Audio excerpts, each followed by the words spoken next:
اور مجھے 3 مہینے پہلے سیز بھی کیا عمران صاحب اور جنرل فیض صاحب کی فرمائش پہ. اور اب ہم نے اگست کی 16 یا 18 اگست کی ڈیٹ دی گئی پولنگ کے لیے. کاغذات نامزدگی شروع ہو گئے. مسلم لیگ نون انٹیکٹ تھی. ہماری 2/3 میجورٹی تھی 2020 تک جو ہے اس اسمبلی میں. تو ہمارے ساتھ کچھ نادیدہ حضرات جو جنرل فیض صاحب کی ٹیم تھی انہوں نے کوشش کی, عمران خان صاحب کی ٹیم نے کوشش کی کہ مسلم لیگ نون کو توڑا جائے یا ہم سے کچھ کمپرومائزز کروایا جائے. تو ہم نے نیشنل انٹرسٹ میں کمپرومائز کرنے سے انکار کیا, جس کے نتیجے میں وہاں پہ پھر ہماری جماعت کو توڑنے کی تھوڑی بہت کوشش ہوئی. ہم نے جب ریزسٹ کیا تو اس کے بعد انہوں نے الیکشن کو غیر معینہ مدت کے لیے ملتوی کیا. تب تک پی ٹی آئی کی صورتحال یہ تھی گلگت بلتستان. آج یہاں بڑے بڑے بھاشن دیتے ہیں نا پی ٹی آئی والے, جناب آئین قانون دستور کی. جب جون میں ہمارا ٹینیور پورا ہو گیا 2015 کے الیکشن میں پی ٹی آئی کی پورے اسمبلی میں ایک سیٹ تھی, وہ بھی ایک الیکٹیبل کی تھی. راجہ جہانزیب صاحب ہمارے یاسین سے ہوتے ہیں, اس نے نون لیگ سے ٹکٹ لیا. وہ کاف لیگ میں گیا تھا, ہم نے اس کو ٹکٹ دینے سے انکار کیا. اس ایک سیٹ کے علاوہ پورے صوبے میں پی ٹی آئی کا نمبر 2 کینڈیڈیٹ بھی کسی حلقے میں نہیں تھا. عمران خان خود ایک ہفتہ رہے گلگت بلتستان میں. 2015 کے لیے میرے اپنے حلقے میں اس نے 3 جلسے کیے.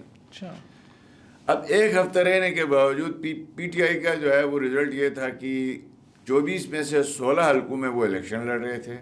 ایک سیٹ وہ جیتے تھے, 4 سیٹوں پہ وہ نمبر 3 تھے, باقیوں میں نمبر 4 5 پہ کہیں ان کا نام تھا. اب 2020 میں انہوں نے دیکھا جی مسلم لیگ نون کے لوگ نہیں ٹوٹ رہے ہیں, تو الیکشن کو غیر معینہ مدت کے لیے ملتوی کیا. اور ہم نے اس پہ دھرنے دیے. یہ ریکارڈ کی بات ہے, ہم نے دھرنے دیے کہ بھئی آپ نے الیکشن کو غیر معینہ مدت کے لیے کیوں ملتوی کیا. صرف اور صرف اس لیے کیا کہ پی ٹی آئی کی تیاری نہیں تھی. پی ٹی آئی کے پاس الیکٹیبل نہیں تھے, پی ٹی آئی کے پاس کینڈیڈیٹ نہیں تھے, ان کا تنظیمی سٹرکچر نہیں تھا. مصنوعی طور پر ایک جماعت کھڑی کرنے کے لیے جی بی کا الیکشن جو آئیڈیلی اگست میں ہو جاتا تو اگلے جو 5 سال تھے اس میں ستمبر میں الیکشن ہونا تھا. تو آپ نے جی بی کا الیکشن غیر معینہ مدت کے لیے ملتوی کروا لیا. اس دوران مسلم لیگ نون کے خلاف ایک آپریشن شروع کیا گیا.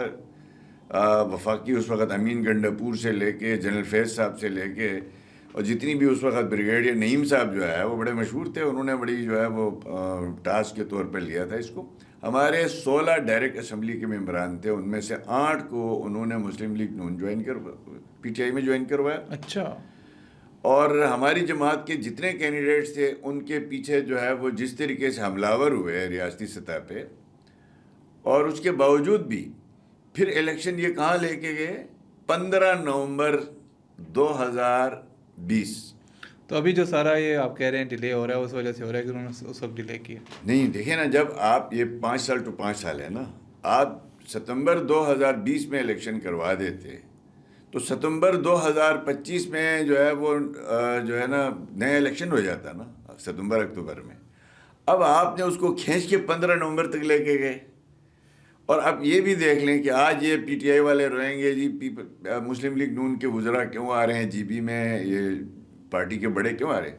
او بھائی آپ نے تو وزیر اعظم اسلامی جمہوریہ پاکستان محترم عمران خان صاحب 1 نومبر کو گلگت بلتستان میں آ کے 100 ارب روپے کا پیکیج اعلان کر کے گئے تھے. 15 نومبر کو الیکشن تھا. اب آپ خود دیکھ لیں کہ ان کا کنڈکٹ دیکھ لیں کہ جی بی میں اپنی جماعت کو سپیس دینے کے لیے مسلم لیگ نون کو توڑنے کے لیے الیکشن جیسے عمل کو غیر معینہ مدت کے لیے ملتوی کیا. یہ ریکارڈ کا حصہ ہے. نہ موسم میں رکاوٹ, نہ کوئی لا اینڈ آرڈر سچویشن گڑبڑ, کچھ بھی نہیں, ہر چیز ٹھیک تھی. آپ پھر اس کے بعد آپ نے جو ہے وہ الیکشن کے جو ضابطہ اخلاق جو بنا ہوا تھا ہم سب جماعتوں کا آپس میں کہ کوئی آفس ہولڈر بندہ جو ہے الیکشن شیڈول کے بعد جی بی میں نہیں آئے گا.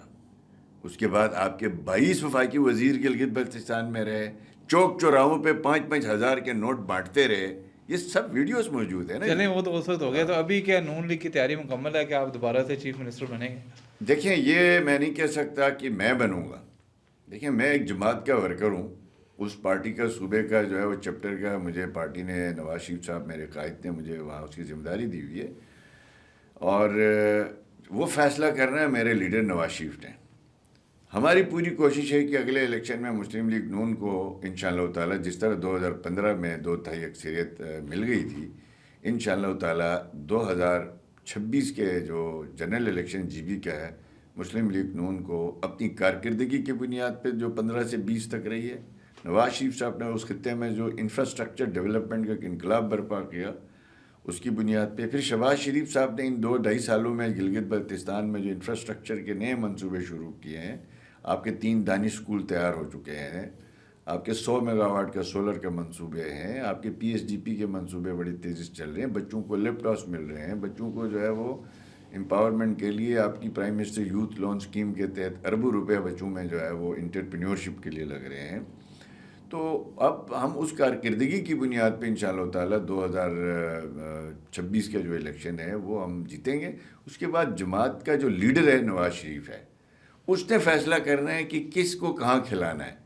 اگر وہ میری ذمہ داری لگاتے ہیں جماعت دوبارہ سے ہم انشاءاللہ کنٹینیو کریں گے، اگر وہ کسی اور کی لگاتے ہیں تو ہم انشاءاللہ تعالیٰ اس کے ساتھ بھی اسی طرح کام کریں گے جیسے اپنے لیے کرتے رہے. آپ کی جماعت میں کوئی دھڑے بندیاں بھی تو ہیں نا، دوسرا گروپ بھی ہے اور وہ بھی جدوجہد کر رہے ہیں، تو آپ نہیں الحمدللہ کوئی جماعت ایک ہی ہے. 1-2 لوگوں نے ڈسپلن توڑا تھا جماعت کا، اور انہوں نے جماعتی صدر کو، جس کو نواز شریف نے صدر بنایا ہوا ہے، وہ کسی فرمائشی پروگرام کے حصہ تھے اور وہ معاملہ ختم ہو چکا ہے. اب وہ 2-3 لوگ تھے جنہوں نے خلاف ورزی کی تھی، ہم نے ان کو نوٹسز دیے تھے، اور باقی پورے صوبے کی جماعت کے اندر کوئی دھڑوں والی بات ہے ہی نہیں. انہوں نے ابھی ان کو پتہ چل گیا کہ الیکشن کمیشن میں بھی چلے گئے تھے وہ حضرات جی بی کے. مسلم لیگ کی ہسٹری میں کبھی ایسا نہیں ہوا کہ مسلم لیگ کا ایک عہدیدار عدالت گیا ہو. تو یہ کوئی فرمائشی پروگرام تھا، وہ ختم ہو گیا. اچھا، ابھی ریسنٹلی آپ کی میٹنگ بھی ہوئی ہے نواز شریف صاحب سے، تو اس میٹنگ میں کیا باتیں ڈسکس ہوئی ہیں؟ نواز شریف صاحب نے بڑے عرصے بعد ایک بڑی میٹنگ شیئر کی ہے، جس میں جی بی آزاد کشمیر کے آنے والے election, G B Azad Kashmir کی governance, G B Azad Kashmir میں انفراسٹرکچر ڈیولپمنٹ، اور جہاں وہ چھوڑ کے گئے تھے اس کے بعد وہ سننا چاہ رہے تھے کہ جی بی اے جے کے کہاں کھڑا ہے. تو اس وجہ سے اس میٹنگ کی بڑی اہمیت ہے، افادیت ہے. اس میں چیف منسٹر پنجاب مریم صاحبہ موجود تھی، ہماری پارٹی کے جو ہے فیڈرل منسٹرز موجود تھے. پارٹی کے صدر ہونے کے ناطے انہوں نے یہ میٹنگ جو ہے بلائی تھی کہ دونوں علاقوں میں جو آزاد کشمیر جی بی میں الیکشن ہو رہے ہیں اس کی تیاریوں کے حوالے سے ایک ان کی طرف سے ہمیں ایک بیانیہ ملنا تھا. تو ان کو ہم نے بریف کیا وہاں کی جو مقامی صورتحال ہے. گزشتہ 5 سال میں 1 میگا واٹ بجلی نہیں ملی گلگت بلتستان میں، ایک نئی سڑک نہیں بنی، انفراسٹرکچر نام کی کوئی چیز نہیں ہے. تو بہرحال ہم نے ایک پورا پرپوزل قائد محترم کے سامنے رکھا، نواز شریف صاحب کے سامنے، اور انہوں نے وعدہ کیا کہ انشاءاللہ تعالیٰ وہ 2 دن آزاد کشمیر اور 2 دن گلگت بلتستان کا وزٹ کریں گے مارچ میں. اور اس دوران وہ جتنے بھی ہمارے ٹکٹ کے خواہشمند حضرات تھے ان سے وہ خود ملیں گے. ایک پولیٹیکل پروسیس ہم نے 20 نومبر سے باضابطہ طور پر پارٹی کے نشان پہ الیکشن لڑنے کے خواہشمند حضرات سے درخواستیں بھی طلب کر لی ہیں. تو اس کے اندر ایک پورا ایک لائحہ عمل تیار کیا گیا کہ گلگت بلتستان اور آزاد کشمیر کے اندر جو اینٹی اسٹیٹ ایلیمنٹ بڑھ رہا ہے اس کو کیسے روکا جائے. بیڈ گورننس کی وجہ سے جو ایشوز کھڑے ہو رہے ہیں اصول خاص طور پہ، اور شاہ خرچیاں غیر ضروری خرچوں کی وجہ سے جو ہے وفاق سے پیسے تو جاتے ہیں لیکن وہ لوگوں پہ نہیں لگتے، اس کے لیے پوری پلاننگ ہے. پھر پنجاب گورنمنٹ کے جو 100 انیشیٹیوز ہیں مریم بی بی کے، ان انیشیٹیوز کو کس طرح اے جے کے اور جی بی میں بھی لے جا کے گڈ گورننس ڈیلیور کیا جائے تاکہ وہاں لوگ جو ہے وہ اپنی ہیلتھ کے لیے لاہور نہ جا سکیں، اپنی ایجوکیشن کے لیے کہیں باہر نہ جا سکیں، اپنی بنیادی ضرورتوں کے لیے ان کو اپنی دہلیز پہ وہ دستیاب کیسے کروائیں. ان پہ ہمارے 2 ٹاسک فورس بنی ہیں، مریم صاحبہ نے بنائی ہیں، ایک پنجاب گورنمنٹ نے ایک جی بی کے لیے ٹاسک فورس بنی ہے، ایک آزاد کشمیر کے لیے بنی ہے. اب ہم نے وہ 100 جو ہے وہ ریفارمز جو ہیں ان کی ہم نے کاپیاں لے لی ہیں. ہم اپنے اگلے جو مینیفیسٹو بنے گا جی بی ایچ جے کے میں مسلم لیگ نون کا، اس مینیفیسٹو کا حصہ بنایا جائے گا اور عوام کے سامنے ہم جائیں گے. تو یہ آپ کی کیمپین ہوگی، انتخابی کیمپین، اس کو کیا نواز شریف لیڈ کریں گے؟ انشاءاللہ بالکل نواز شریف صاحب بھی لیڈ کریں گے، انہوں نے خود کہا ہے. اور مریم صاحبہ بھی آئیں گی، حسن اقبال صاحب بھی ہوں گے، شہباز شریف صاحب بھی کریں گے چونکہ ایز اے پرائم منسٹر جو ہے وہ بھی ہمارے جو کہ سابق صدر بھی رہے ہیں، اور گایا بگایا ان کی بھی ہدایت ہمیں ملتی رہیں گی. لیکن مین قائدانہ رول جو جی قائد نواز شریف صاحب ہیں، وہ وہاں پہ جا کے خود کے جلسوں سے خطاب کریں گے سارا. جی بالکل. تو کیا آپ کو توقع ہے کہ آپ کشمیر میں بھی اپنی گورنمنٹ بنا لیں گے، آزاد کشمیر میں بھی اور ادھر بھی، اور کیا 2/3 اکثریت لے سکتے ہیں آپ؟ میرا ذاتی خیال یہ ہے انشاءاللہ تعالیٰ. دیکھیں، ایک تو لوگوں کے سامنے چوائس ہے. میں جی بی کی بات کر سکتا ہوں. جی بی میں 2015 سے 20 تک اس خطے کے اندر جو انفراسٹرکچر، پیس، ہارمنی اور ڈیولپمنٹ کے تھا نا، وہ 2020 کے بعد لوگ یاد کر رہے ہیں مسلم لیگ نون کو. جی بی کے عوام نے ہمارے خلاف ووٹ نہیں دیا ہے. جی بی کے ہماری جماعت کو جس طرح تتر پتر کیا گیا، ادروائز جی بی کی میجورٹی پبلک نون لیگ اور نواز شریف صاحب کو سپورٹ کرتی ہے. ہمارے پاس وہ 5 سال کی وہ کارکردگی ہے، اور اس کے بعد ہمارے بعد آنے والوں نے جی بی کے ساتھ کیا سلوک کیا ہے، اور اب کون سی جماعت کر سکتی ہے. آپ کو میں چھوٹی سی مثال دیتا ہوں. ہمارے صوبے میں میڈیکل کالج نہیں ہے، انجینئرنگ کالج ہم نے بنا دی ہے اپنے دور میں. تو ہمارے کے پی میں 1984 سے 2 سیٹیں 4 سیٹیں ہیں میڈیکل کی، اور پی ٹی آئی کی گورنمنٹ ہے. سندھ میں تیسری گورنمنٹ آ رہی پیپلز پارٹی کی کنٹینیوسلی. ہماری میڈیکل کی 4 سیٹیں ہیں وہاں پہ بھی. پنجاب میں جب 2009 میں شہباز شریف صاحب وہاں چیف منسٹر تھے، تو اس وقت پنجاب میں ہماری سیٹیں تھیں 12. وہ اس وقت نواز شریف اور شہباز شریف صاحب کے محنت سے آج پنجاب میں جی بی کی میڈیکل کی سیٹیں جو ہے وہ 74 ہے. آپ اندازہ لگا لیں، یعنی 12 سے 74 ہو گئی. کے پی اور سندھ میں ایک سیٹ نہیں بڑھی ہماری، اور وہ دونوں پارٹیاں بھی آ رہی ہیں جی بی میں الیکشن لڑنے کے. لوگ یہی سوال لے کے بیٹھے ہوئے ہیں. اسی طریقے سے وفاق کا سب سے زیادہ جو ہے، جو این ایف سی میں سب سے زیادہ جو شیئر کٹتا ہے جی بی ایچ اے کے کو دینے سے، وہ پنجاب کا کٹتا ہے.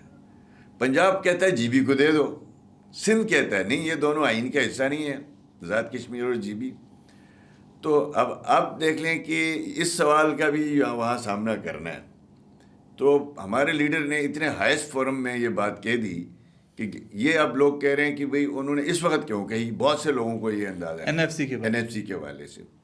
اس پہ 2 سے 3 سال ہماری جماعت نے، میں نے اور میری پارٹی کی پروونشل ٹیم نے یہاں پہ بڑی ورکنگ کی ہے، اور اپنی پارٹی لیڈرشپ کے ساتھ. اور اس کے بعد یہ بات ماضی میں آپ چلے جاتے ہیں تو 2017 میں نیشنل اکنامک کونسل کی میٹنگ چل رہی تھی بجٹ جون سے پہلے. نیشنل اکنامک کونسل کی، جس کو پرائم منسٹر ہیڈ کرتے ہیں. چاروں چیف منسٹر اس کے ممبر ہیں، اور آزاد کشمیر اور جی بی کا جو ہے وہ چیف منسٹر اور پرائم منسٹر اس کے ممبر ہوتے ہیں. ہمیں نواز شریف صاحب نے وہ ریپرزنٹیشن دی تھی، ایگزیکٹو آرڈر سے دی تھی. وہاں پہ بجٹ اکنامک کونسل سے منظوری کے بعد اسمبلی میں جاتا ہے یا کابینہ میں جاتا ہے. تو اس فورم میں ہم نے آزاد کشمیر کے پرائم منسٹر اور ہم دونوں نے نواز شریف صاحب کے سامنے گزارش کی، ساروں چیف منسٹر بیٹھے ہیں، لہٰذا ہمیں بھی ہمیں آئین میں بھی نہیں رکھا، ہمیں نیشنل اسمبلی میں بھی نہیں رکھا، ہمیں سینٹ میں بھی نہیں رکھا.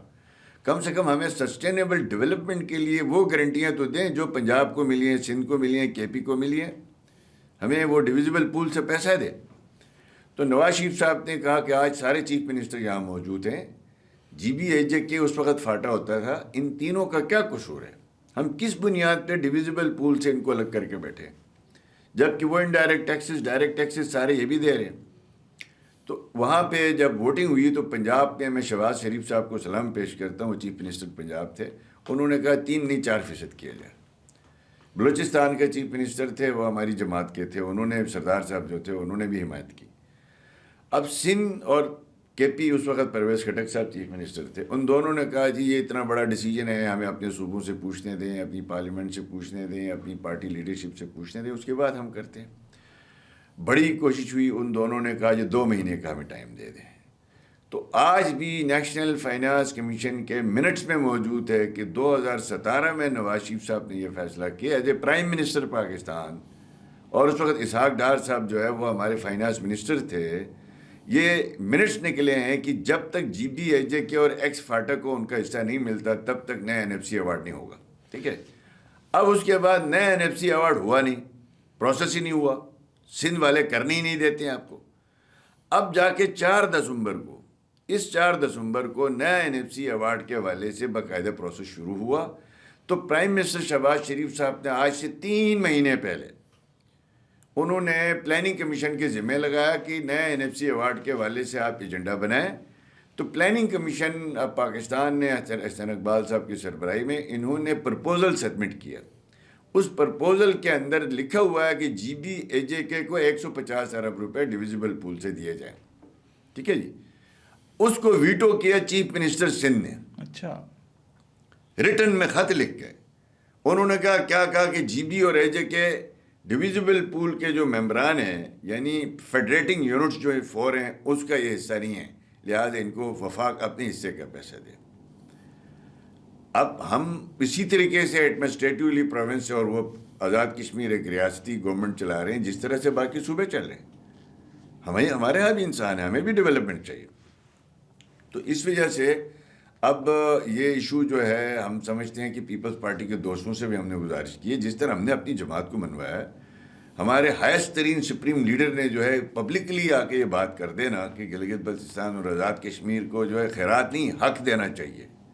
یہ بڑے لیڈر کی اسٹیٹسمنٹ کی گفتگو. اچھا, کہیں یہ جو کشمیر میں حالات ہوئے ہیں پچھلے دنوں, وہاں پر عوامی تحریک چلی ہے, کہیں اس کے تناظر میں یہ ایک پولیٹیکل نعرہ تو نہیں ہے این ایف سی کا جو ابھی الیکشن سے پہلے لگایا گیا ہے کہ تاکہ اس نعرے کی بنیاد پر نواز شریف صاحب عوام میں جائیں گے اور اس نعرے کی بنیاد پہ آپ لوگ ووٹ حاصل کریں گے؟ دیکھیں, اگر یہ نعرہ عملی جامہ پہنتا ہے تو آپ کا آزاد کشمیر اور گلگت بلتستان کا نقشہ چینج ہو سکتا ہے. ٹھیک ہے جی. نعرے تو خواب دکھا کے تو یہ آپ نے ووٹ لینے ہیں نا جی. خوابوں کے بغیر آپ کو کون ووٹ دے گا؟ ہمارے خواب بھی ہے, اس کی تعبیر بھی ہے. نواز شریف نے ریکارڈ پہ گلگت بلتستان میں 2015 کے الیکشن میں للک جان اسٹیڈیم میں الیکشن سے 4 مہینے پہلے اعلانات کیے, یوٹیوب پہ موجود ہیں, تمام چینلز نے لائیو کوریج کیے. جو وہاں نواز شریف نے کہا 5 سال میں انہوں نے 100% اس پہ عمل کر کے دکھایا, وہ ڈیلیور کر کے دکھایا. لیکن ایک بات تو نواز شریف صاحب نے یہ بھی کی تھی نا کہ جی بی کو الگ صوبہ ہونا چاہیے, وہ نہیں بن سکا. نواز شریف صاحب نے ریکارڈ پہ وہاں پہ میں نے اس پاس نامہ پیش کیا تھا کہ آزاد گلگت بلتستان کے لیے آپ ایک کمیشن بنا لیں کہ وہ یہ مسئلہ ہے کیا, یہ حل کیوں نہیں ہو رہا. اس پہ سرتاج عزیز صاحب مرحوم اللہ پاک جنت الفردوس میں اعلیٰ مقام عطا فرمایا, ان کی سربراہی میں ایک کمیشن نواز شریف صاحب نے بنایا, جس میں میں بھی اس کمیشن کا ممبر تھا, D G I S I تھا, ڈی جی ایم آئی تھا, ڈی جی ایم او تھا, آپ کے وفاقی تمام اسٹیک ہولڈر تھے. ہم نے 2 سال اس پہ ورکنگ کی ہے, اور جو ہی وہ رپورٹ فائنل کر کے جس دن ہم نواز شریف صاحب کو یہ رپورٹ پیش کرنے جا رہے تھے اس دن ان کو ڈسکوالیفائی کیا. اس کے بعد نواز شریف صاحب کی ہی ہدایت پہ شاہد خاقان صاحب نے انتظامی طور پر وہ سارے اختیارات گلگت بلتستان کو دے دیے گئے جو باقی صوبائی اسمبلیوں کے پاس ہیں. انتظامی طور پر آج ہمارے پاس کوئی ایشو نہیں ہے. ہمارا مسئلہ یہ ہے پارلیمنٹ میں نمائندگی نہیں ہے, اور ہمارا نظام ایگزیکٹو آرڈر پہ ہے, وہ کسی کانسٹیٹیوشن پروٹیکشن میں نہیں ہے. اس میں رکاوٹ کیا, کیوں نہیں ہوتا؟ دیکھیں, اس میں فارن آفس کے تحت جو ہے وہ آپ کی جو فارن پالیسی ہے اس میں آپ نے گلگت بلتستان کو ریاست جموں و کشمیر کا جو مسئلہ ہے اس کے ساتھ آپ نے جوڑا ہوا ہے نا. آج اگر آپ اس کو اپنے آئین کا حصہ بنا دیتے ہیں تو ریاست کے اندر یہ جو مسئلہ کشمیر آپ کا ہے اس میں آپ کی دستبرداری سمجھی جائے گی, یہ سمجھا جا رہا ہے. ہم نے اس کا حل سرتاج عزیز کمیٹی میں دیا ہوا ہے. وہ کیا ہے؟ وہ یہ ہے کہ گلگت بلتستان کو اس وقت تک پاکستان کا اسپیشل کانسٹیٹیوشنل پروویژنل پروونس کی بات کی گئی ہے. یہ آرٹیکل 1 میں ترمیم نہیں ہے, 257 میں, کہ جب تک مسئلہ کشمیر حل نہیں ہوتا تب تک گلگت بلتستان کا پاکستان کے کانسٹیٹیوشن میں یہ رائٹ ہوگا. جب بھی رائے شماری ہوگی تو گلگت بلتستان کے لوگ جو ہے وہ رائے شماری میں حصہ لیں گے. تو اس کے اندر پورا حل موجود تھا. اس کے بعد چونکہ نواز شریف صاحب کی ڈسکوالیفیکیشن کے بعد اس پہ کام نہیں ہوا اور آپ کے سول ملٹری معاملات بھی ٹھیک نہیں رہے, تو وہ خطہ ایسا ہے کہ دونوں نے مل کے ہی کوئی فیصلہ کر رہے ہیں. تو ابھی کیا صورتحال, ابھی اس پہ کوئی پیش رفت ممکن ہے؟ مجھے اس لیے مشکل نظر آ رہی ہے کہ پاکستان میں جو پولیٹیکلی جو ہے جو ڈویژن ہے اس پہ پارلیمنٹ نے کرنا ہے نا. پارلیمنٹ میں 2/3 اکثریت چاہیے, بلکہ آپ کو اس کا تو 2/3 والا معاملہ نہیں ہے, اس میں آپ کو نیشنل کنسنسس چاہیے. تو ایک طرف وہ پارٹی ہے جس کے ساتھ بات ہی ممکن نہیں ہے, نہ وہ بات کرنے کے لیے تیار ہے. تو اس لیے یہ جو ایشو ہے جو ڈویزیبل پول والا ہے, اب آپ کو میں نے اس کیوں چاہیے ہمیں, دیکھیں نا, آپ اختیار مانگتے ہیں وہ آپ کو مل چکا ہے. اب آپ کو فائنینسز چاہیے, پیسے چاہیے, تاکہ آپ اس خطے میں, ہم بہت سنتے ہیں جی وہاں پہ جناب اتنا ٹوریزم پوٹینشیل ہے, فلاں ہے, یہ ہے, وہ ہے, سوئٹزرلینڈ میں یہ, وہاں یہ نہیں. تو بھائی وہاں پیسہ ہے, جی بی میں پیسہ کہاں ہے, وفاق ہی دیتا ہے. اب آزاد کشمیر ہے جی 4,000 مربع میل، گلگت بلتستان ہے 28,000 مربع میل، کے پی سے 20% کم ہے ہمارا رقبہ. اب آپ اتنے 20% رقبے میں 16 ارب روپے سے 17 ارب روپے سے آپ کیا ڈیولپمنٹ کریں گے؟ کیا سوشل اکنامک ڈیولپمنٹ کریں گے؟ تو اس لیے اب یہ جو ڈویزیبل پول کی بات ہم کر رہے ہیں، اس میں پرپوزل یہ بنانے کی کوشش ہو رہی ہے. اگر چیف منسٹر سندھ سپورٹ کرتا ہے، آج کے پی سپورٹ کرتا ہے، اس کو کیوں کرتا ہے؟ کے پی کا انٹرسٹ آ گیا. انٹرسٹ کیسے آ گیا کہ اب آپ کا جو ایکس فاٹا ہے وہ کے پی میں مرج ہو چکا ہے. وہ مانگ رہے ہیں اس بیس پہ 80-90 لاکھ کی آبادی اور یہ رقبہ اور یہ پسماندگی اور یہ، اس پہ آپ ہمیں جناب 200 ارب روپیہ بنتا ہے، 300 ارب روپیہ، وہ 300 ارب روپیہ ہمیں دے دیں.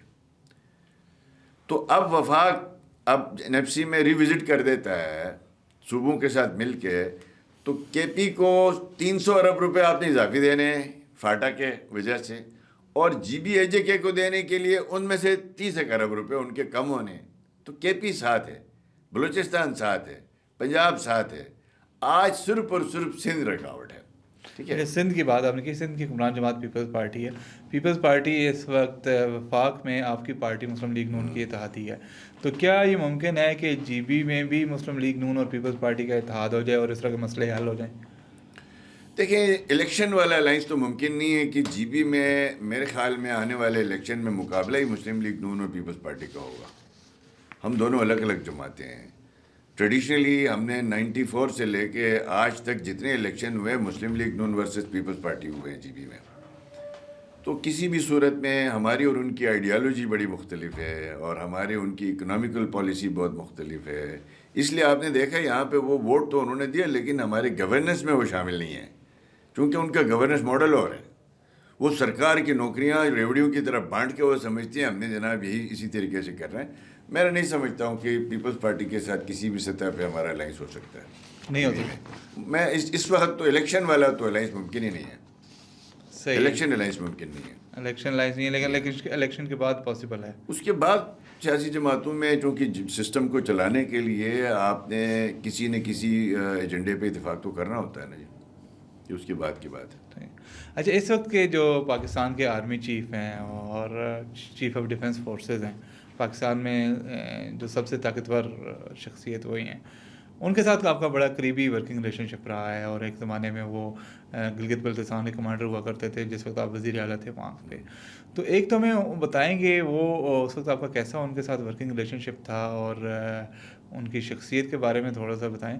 اور دوسرا یہ بتائیں کہ اب جب کہ وہ پاکستان میں جو ہیں وہ چیف آف ڈیفنس فورسز ہیں اور فیلڈ مارشل ہیں، تو کیا چونکہ آپ کی ایک پرسنل ان سے ایک لائزان رہا ہے، تو کیا وہ جی بی کے معاملات حل کروانے میں اپنا کردار ادا کر سکتے ہیں، یا کیا آپ ان سے چاہیں گے کہ ان سے کوئی مدد لیں اور اس طرح کا جو مسائل ہیں آپ کے ان میں حل کرنے میں مدد کریں؟ دیکھیں، اول تو کام تو فیڈرل گورنمنٹ کا ہے، اور جب وہ وہاں پہ کمانڈر ایف سینے تھے گلگت بلتستان میں، میری گورنمنٹ بننے سے پہلے 2-4 مہینے پہلے ان کی وہاں پوسٹنگ ہوئی تھی. جب مسلم لیگ نون کی گورنمنٹ بنی ہے اس کے بعد سے لے کے ہم نے 2 سال گلگت بلتستان کے لیے ایک سسٹینیبل ڈیولپمنٹ ماڈل بنایا تھا. ہم نے الحمدللہ ان کی بڑی سپورٹ رہی ہے. لا اینڈ آرڈر آپ دیکھ لیں نا، 2015 سے 20 کا یہی 5 سال ہے جس میں ایک دہشت گردی نہیں ہوئی ہے، ایک قتل کا مقدمہ نہیں ہوا. تو بڑی سپورٹ رہی ہے ہمیں. اس کے بعد جب وہ یہاں پہ ڈی جی ایس آئی تھے، ڈی جی ایم آئی تھے، اس وقت بھی جب میری اور عمران خان صاحب جب وزیر اعظم تھے وہ ہمارے ڈیولپمنٹ اسکیمیں کٹواتے تھے، ہم نے ان سے مدد لی ہے. اس وقت بھی ہم نے جا کے ریکویسٹ کی، انہوں نے پھر بتایا آگے بھائی میں بھی وہاں سرف کر کے آؤں، یہ ایشو ان کا کوئی ذاتی نہیں ہے، یہ جی بی کے گورننس کے. تو ہمیں سپورٹ ان کی رہی ہے.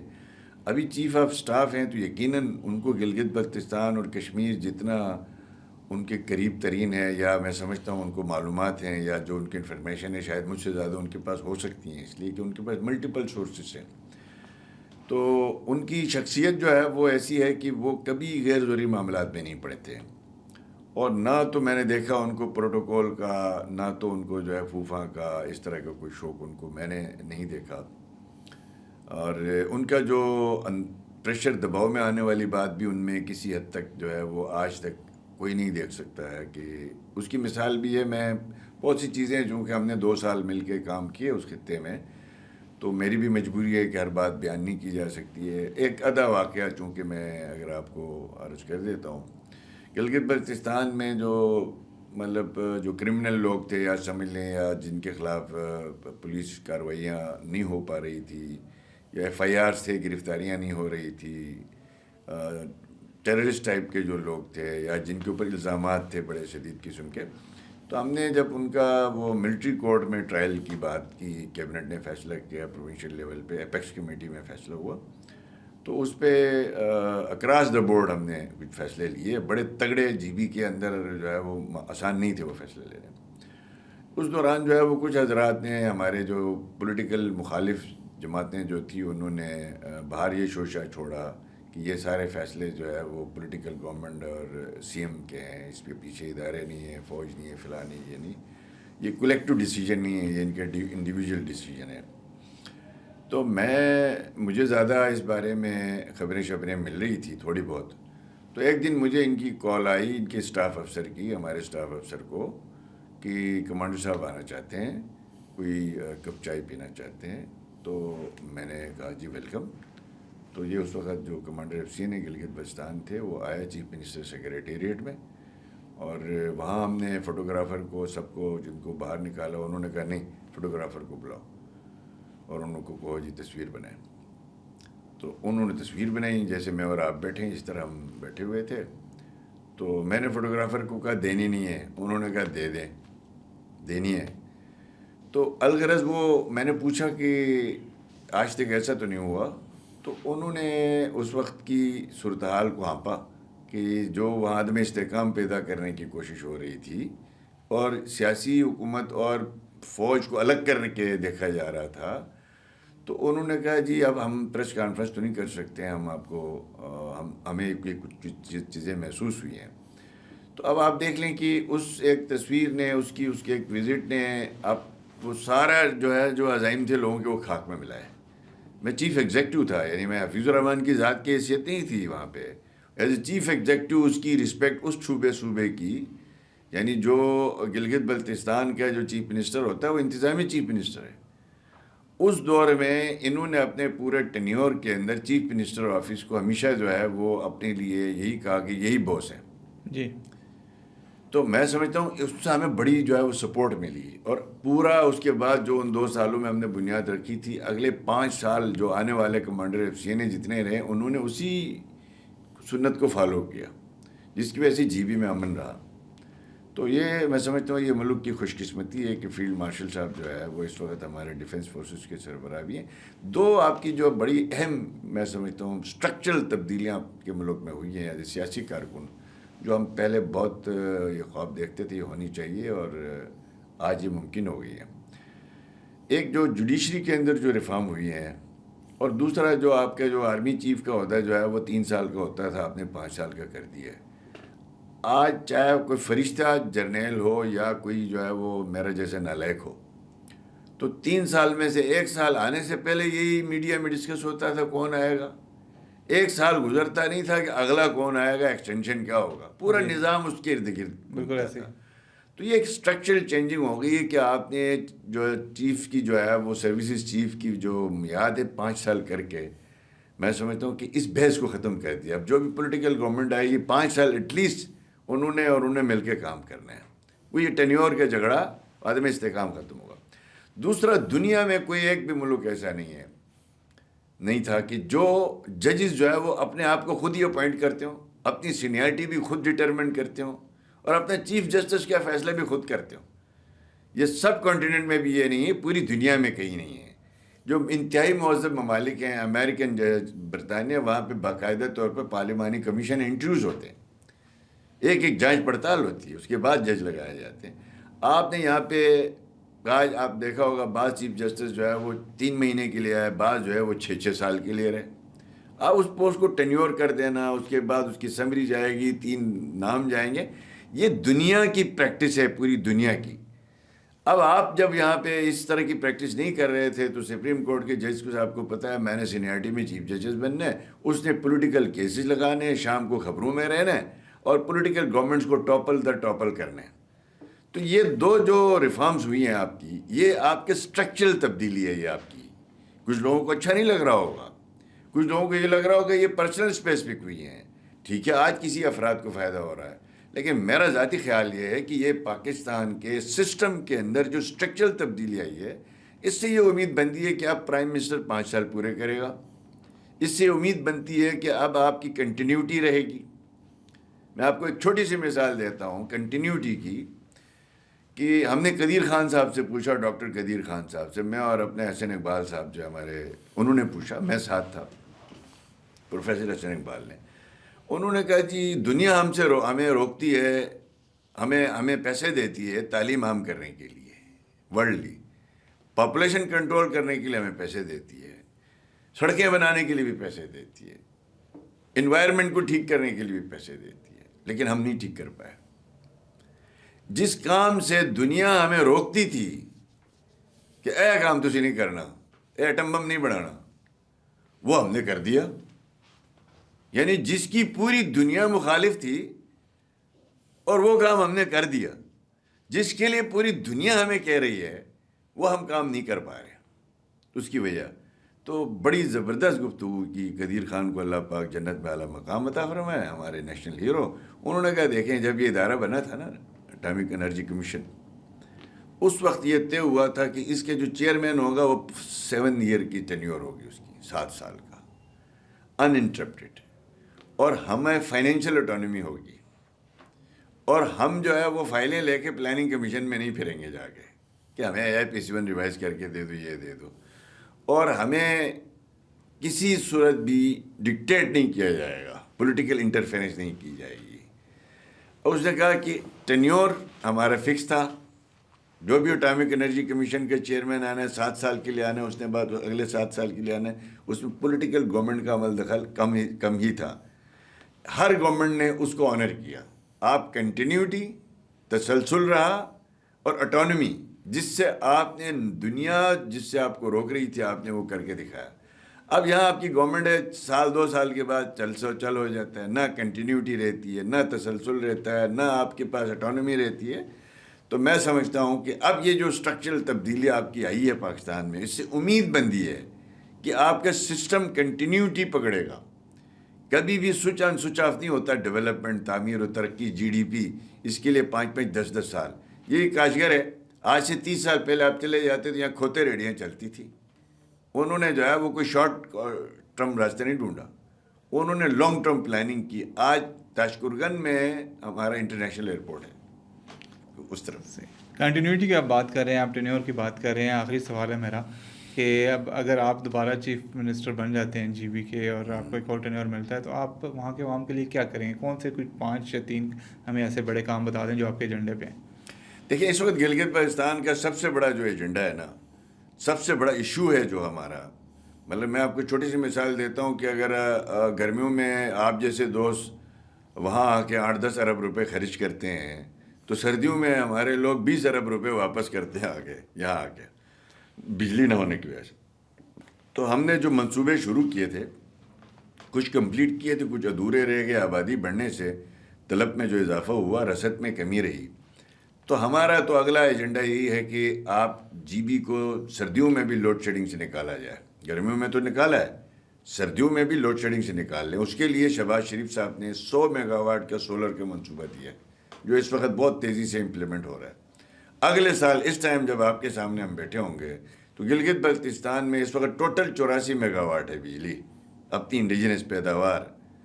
اگلے سال اس میں 100 میگا واٹ ایڈ ہو چکی ہوگی انشاءاللہ تعالیٰ. اور یہ کاغذی بات نہیں ہے, ایک تو یہ ہماری ترجیح ہے.